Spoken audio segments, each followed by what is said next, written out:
जय हिंद, सत श्री अकाल, आदाब। मेरा नाम है शादाब। देश की तमाम खबरों को आपसे रूबरू करा रहे हैं और इन खबरों के अंदर वो खबरें हैं जो कि कहीं न कहीं आपसे छूट जाती हैं। उन्हीं खबरों पर चर्चा होगी। चर्चा के लिए हमारे साथ आज मौजूद हैं कांग्रेस के नेता प्रोफेसर अरुणेश यादव जी जी, बहुत-बहुत धन्यवाद। और दूसरे भी प्रोफेसर हैं हमारे साथ चर्चा में मौजूद, प्रोफेसर कुलदीप मलिक जी, जो कि शिक्षक नेता हैं और पर्यावरण के लिए भी काम करते हैं। बहुत-बहुत धन्यवाद साहब। तो दोनों का बहुत-बहुत स्वागत है और स्वागत के बाद सबसे पहले कांग्रेस की तरफ हम माइक लेकर चलते हैं और उनसे पूछते हैं कि देश के अंदर महाकुंभ का आयोजन भव्य तरीके से हो रहा है और भव्य आयोजन महाकुंभ का हो रहा है, पूरे विश्व की नज़र टिकी है, तो कांग्रेस को दिक्कत क्यों आ रही है? देखो साहब, कुंभ का आयोजन हमेशा होता रहा है और हमेशा जो व्यवस्थाएँ हैं उन पे पूरी महाकुंभ तरीके तो से लेकिन सर अभी पहली बार हो रहा है, नहीं 150 साल बाद। ऐसा कुछ नहीं है साहब। ये तो सब बीजेपी के बनाए हुए एजेंडे प्रोपेगेंडे हैं। वहाँ पे आप व्यवस्थाएँ देखो, तमाम डेली जो वीडियो वायरल हो रहे हैं कि लोग 2-2 घंटे जाम में फँसे हुए हैं। कहीं वीडियो ये आ रहे हैं कि वहाँ अंदर मारपीट हो रही है और शासन प्रशासन के लोग वहाँ नहीं है, पुलिस का चाक चौबंद नहीं है। कहीं इस तरीके का वीडियो भी आ रहा है कि विदेशी सैलानियों को परेशान किया जा रहा है। एक-एक अमरूद 2-2 सौ रुपए का बेच रहे हैं। ये कह के साहब ये इलाहाबाद का अमरूद है, इलाहाबादी अमरूद है, 200 रुपए विदेशियों से लिए जा रहे, 400 रुपए। तो इन मतलब चीज़ों पे अमरूद को अभी इलाहाबाद कहा जा रहा है, इन ची प्रयागराजी अमरूद नहीं कहा इन जा रहा। चीज़ों पे भी सरकार को लगाम लगाने की ज़रूरत है और इसके अलावा मैं आपका इशारा सारा समझ रहा हूँ, मैं तो इलाहाबाद ही कहूँगा, आप खूब प्रयागराज कहो। देखो जी। दिल से तो इलाहाबाद ही निकलेगा साहब। आप आपको अगर प्रयागराज कहलवाना है तो नया जिला बना दो। गंगा का संगम है और प्रयाग तो का मिलन है। वो तो इलाहाबाद में भी संगम इलाहाबाद के नाम से ही जानते हैं। खैर चलो वो हमारी चर्चा का विषय नहीं है। जी। अब योगी आदित्यनाथ जी उत्तर प्रदेश छोड़ के दिल्ली पहुंच रहे हैं। वहां की मैली यमुना इनको दिख रही है, लेकिन जो कानपुर से जो गंगा बह के जा रही है और जो यमुना पूरे यूपी में बह रही है और जो प्रदूषित हो गई है, उस यमुना की सफाई के लिए योगी जी की कोई व्यवस्था नहीं है। वहाँ पे जो लोग रुके हुए हैं, उनके जी। खाने-पीने का कोई बंदोबस्त नहीं है और 2-2 बार तो वहाँ आग लग गई है। आखिर लेकिन शासन प्रशासन वहाँ आपने कर क्या रहा आपने है? चैलेंज पे ध्यान नहीं दिया। योगी आदित्यनाथ केजरीवाल को चैलेंज भी देके गए हैं कि जिस तरीके से मैं मिनिस्टर्स के साथ में डुबकी लगा कर आया हूँ गंगा में, आप यमुना जी में लगा के दिखा दीजिए।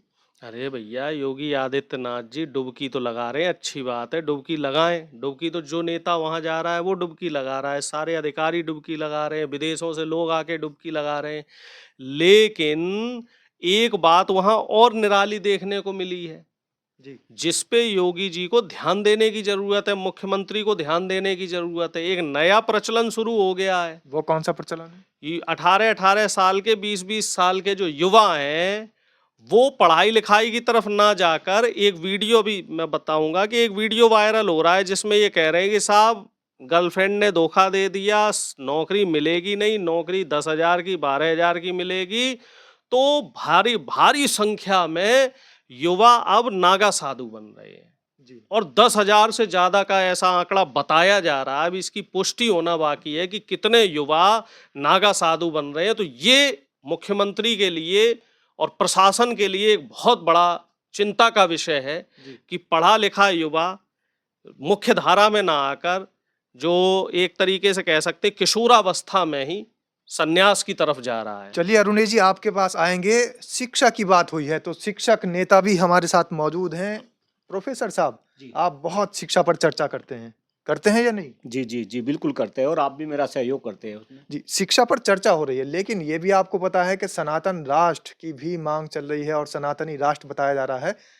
अगर 2 करोड़ रोज़गार नहीं मिल पाए हर साल, यानी 11 साल हो गए, 22 करोड़ रोज़गार हमें मिलने चाहिए थे देश को, लेकिन 22 करोड़ रोज़गार की एवज़ में इस सनातन राष्ट्र के अंदर 5,000 10,000 युवक एक साथ शिक्षा की जगह दीक्षा ले रहा है, तो दीक्षा से क्या दिक्कत है?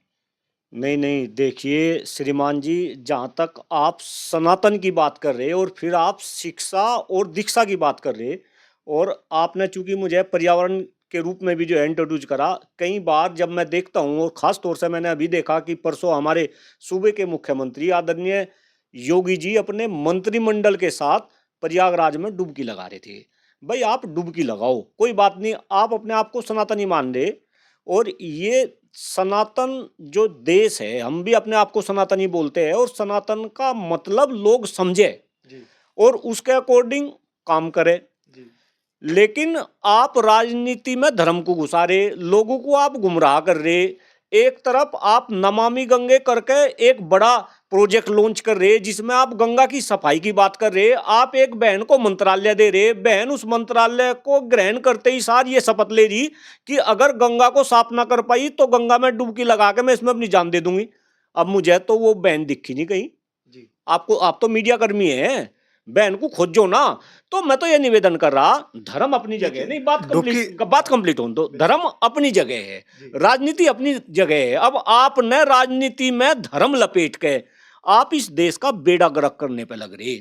आप एक दूसरे के ऊपर ठिंकरवा फोड़ेंगे। नहीं, अगर देश भारतीय संस्कृति की तरफ लौट रहा है और अगर हजारों युवक जो है दीक्षा लेकर भारतीय हाँ। संस्कृति में बढ़ावा दे रहे मैं हैं, बता रहा, तो इसमें दिक्कत कहाँ है? बता रहा, शिक्षक नेता बता रहे ना। जी अगर आप संस्कृति की बात कर रहे तो हमारी संस्कृति ऐसी थी कि इस देश से शिक्षा का ज्ञान पूरे विश्व में फैलता था।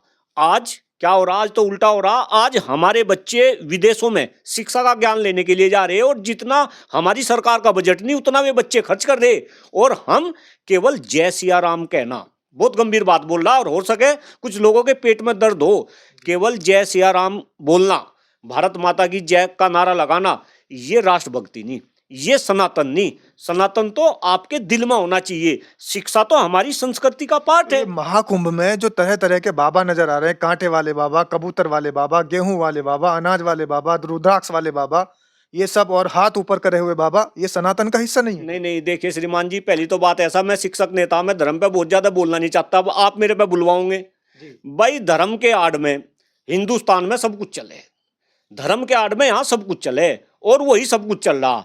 मैं सनातनी हूं, मैं भी सनातनी हूं, आप भी सनातनी है, इस हिंदुस्तान का हर एक नागरिक जो है सनातनी है, लेकिन धर्म की आड़ में यहाँ सब कुछ है। आप एक बात बताओ, तो वो सब आडंबर नजर आ रहा हाय है। हाय, अब मेरे साथ क्यों कहलवाना चाह रहे आप? एक कोई एक्टर्स थी, जी ममता कुलकर्णी नाम है, खुल के बोल रहा, जी। कल परसों उसे भी जो है महामंडलेश्वर बना दिया। आप ये अच्छा। देखो भाई, आप क्या संदेश दे रहे पब्लिक को। एक कोई आईआईटीएन बाबा को जो है फेमस कर दिया, आप जैसे मीडिया कर्मी माइक ले लेकर उसके पीछे दौड़ लिए। अब यही जो बाबा है वे उसका विरोध कर रहे। क्यों भाई, कैसे काम चलेगा? आप मुद्दों की बात क्यों नहीं करते? अगर योगी जी का मंत्रिमंडल वहां संगम में डुबकी लगा रहा था, तो आप ये क्यों नहीं पूछते कि ये गंगा साफ क्यों नहीं हुई, ये प्रयागराज में इस तरीके का माहौल क्यों नहीं बना?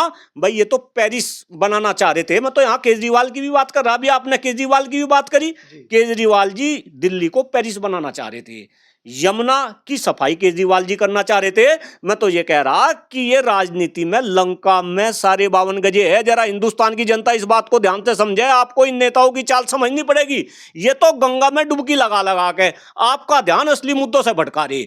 आप दिल्ली के चुनाव की बात करो, दिल्ली में चुनाव की बात हो रही, कोई मुद्दे की बात हो रही क्या? केजरीवाल के स्कूल तो विदेशों से भी लोग देखने के लिए आए, जैसे स्कूल उन्होंने बनाया, जैसा मॉडल उन्होंने बनाया। नहीं तो अगर केजरीवाल ने कोई अच्छा काम करा तारीफ करो, अगर केजरीवाल ने शिक्षा पे काम करा, स्वास्थ्य पे काम करा, तो तारीफ करो और दूसरे लोग उसे अडॉप्ट करो। लेकिन साथ की साथ आप ये भी बात करो, अगर हम दिल्ली को और यूपी को कंपेयर कर रहे हैं, तो यूपी की जो शिक्षा व्यवस्था है, आप यूपी की शिक्षा व्यवस्था और दिल्ली की शिक्षा व्यवस्था को आप कंपेयर करो। तो आप राजनीति में असली मुद्दों की बात करो, आप शिक्षा की बात करो, आप स्वास्थ्य की बात करो, आप खराब होते हुए पर्यावरण की बात करो, आप देश की बढ़ती जनसंख्या की बात करो। अभी आपने जो है 2 करोड़ युवाओं को प्रतिवर्ष रोजगार देने की बात करी थी, आज बेरोजगारी चरम पे है। और मैं तो अभी एक आंकड़ा देख रहा था, दिल्ली में अगर हम बेरोजगारी दर देखें और यूपी की बेरोजगारी दर देखें, यूपी में बेरोजगारी ज्यादा है दिल्ली के मुकाबले। तो आप कंपेयर करो ना। अब इसका मतलब ये नहीं कि मैं केजरीवाल की तारीफ कर रहा या मैं योगी जी की जो है खिंचाई कर रहा। मैं तो कह रहा कानून व्यवस्था अगर यूपी में अच्छी हुई तो योगी जी की तारीफ करो। लेकिन योगी जी ने, लगता है आपको तारीफ करनी चाहिए? नहीं भाई, अगर कोई अच्छा काम योगी जी ने करा तो योगी जी हमारे दुश्मन थोड़ा ही है, या केजरीवाल हमारे दुश्मन है? अरे हम तो राष्ट्रभक्त आदमी, जो अच्छा काम कर रहा उसकी तारीफ करो, और जो कोई गलत काम कर रहा आप उसकी खिंचाई करो। तो और ये डॉक्टर कुलदीप मलिक को नहीं, हर इंसान को ऐसा करना पड़ेगा। तो कहीं ना कहीं अगर हम सच्चे राष्ट्रभक्त हैं, हमें देश को ध्यान में रखते हुए और खास तौर से अपनी आगे आने वाली पीढ़ी को ध्यान में रखते हुए आपको बात करनी पड़ेगी। और खास तौर से मैं तो आप जो मीडिया कर्मी है भाई, इनसे भी अनुरोध कर रहा, आप भी राष्ट्र की बात करो, आप इधर उधर की बात छोड़ दो, आप असली मुद्दों की बात करो। ये नेता तो हमारा ऐसे ही बेवकूफ बनाओ जाएंगे और आप इसमें जो है तड़का लगाओ जाएंगे।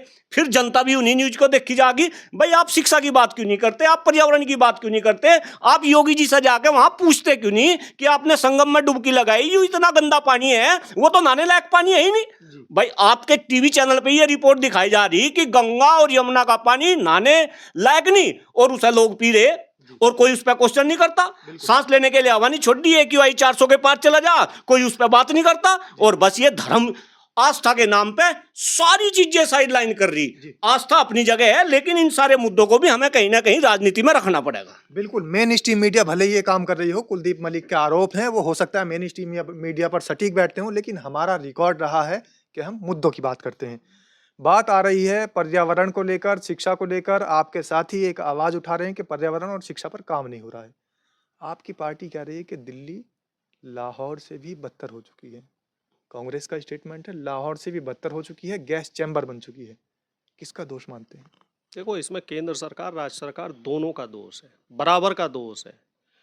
हरियाणा में बीजेपी की सरकार है, पंजाब में आम आदमी पार्टी की सरकार है, दिल्ली केंद्र शासित प्रदेश है, यहाँ दोनों का इन्वॉल्वमेंट है। केजरीवाल जी अपनी जिम्मेदारियों से नहीं बच सकते। ये कह देने भर से कि बीजेपी ने ये नहीं किया, वो नहीं किया। आपके हाथ में जो काम है वो आपने नहीं किया। यमुना की सफाई आप कर सकते थे, गंदगी आप दूर कर सकते थे, तमाम जो कूड़े के पहाड़ बन रहे हैं उनके लिए आपने कोई व्यवस्था नहीं करी। जो दिल्ली मलिक साहब का कहना है कि शिक्षा पर काम नहीं हो रहा, रोजगार पर काम नहीं हो रहा, लेकिन सच्चाई ये है कि दिल्ली के अंदर सांस लेना मुहाल है। जो इंसान को जीने के लिए चीजें चाहिए, जैसे ऑक्सीजन है, सबसे बड़ी दुविधा वहां पर ऑक्सीजन की है। सवाल ये उठता है कि बीजेपी से सवाल करो तो वो कहते हैं केजरीवाल काम नहीं कर रहा, केजरीवाल से सवाल करो वो कहते हैं बीजेपी हमें काम नहीं करने दे रही।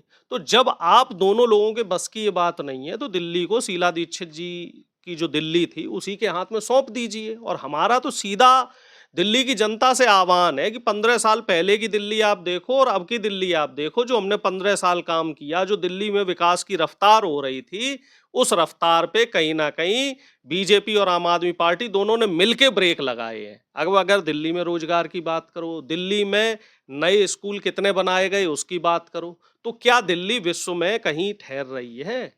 रोजगार केजरीवाल देने में असफल रहे पूरी तरीके से, साफ सफाई में पूरी तरीके से केजरीवाल फ्लॉप हो गए। लेकिन एक सवाल मेरा ये है, जिस तरीके से भारतीय जनता पार्टी दिल्ली के इलेक्शन को लेकर बहुत ज्यादा तत्परता दिखा रही है और देश के गृह मंत्री संकल्प पत्र जारी कर रहे हैं, कांग्रेस के शीर्ष नेतृत्व की तो ज्यादा इसमें इन्वॉल्वमेंट नजर नहीं आ रही। क्यों नहीं है भाई?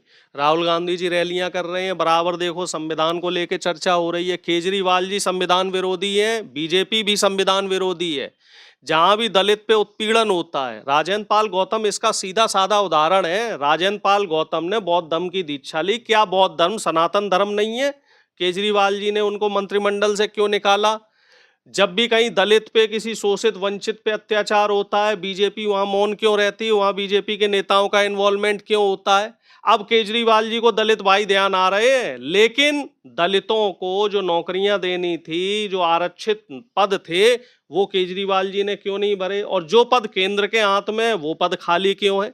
तो दोनों ही लोग मिलके इस संविधान को कमजोर करने की कोशिश कर रहे हैं और इसी संविधान की लड़ाई हमारा नेता लड़ रहा है और हमें इस बात पे गर्व है, बराबर लड़ रहा है।